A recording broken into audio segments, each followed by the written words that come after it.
Quando eu ouço "eu tenho medo do Bolsonaro", eu respondo: eu tenho medo de ter um presidente presidiário, ladrão de merenda, invasor de propriedade privada, falsa ambientalista melancia, falso profeta, cangaceiro esquerdista, ou um muro sem posicionamento firme como o presidente do Brasil.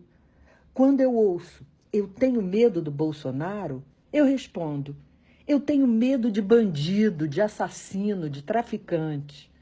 Quando eu ouço "eu tenho medo do Bolsonaro", eu respondo: eu tenho medo de sair de casa e não saber se vou voltar assassinada por um marginal com requintes de crueldade. Quando eu ouço "eu tenho medo do Bolsonaro", eu respondo: eu tenho medo de ver crianças sendo expostas à erotização precoce, tornando-se alvos fáceis para pedófilos. Quando eu ouço "eu tenho medo do Bolsonaro", eu respondo: eu tenho medo de ver alunos sendo doutrinados ao invés de formados nas escolas e universidades, tornando-se população improdutiva e inútil para o futuro do país.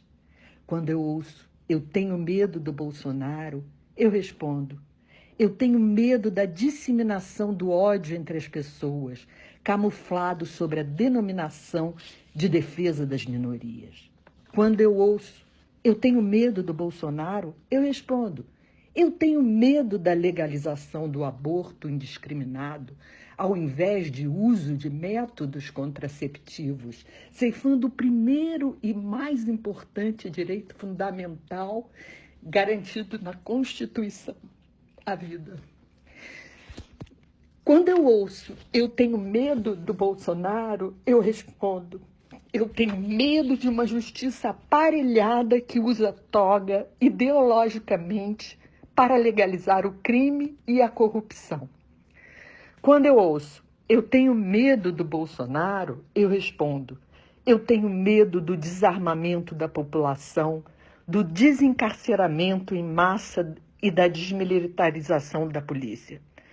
Quando eu ouço "eu tenho medo do Bolsonaro", eu respondo: eu tenho medo do genocídio de policiais e militares.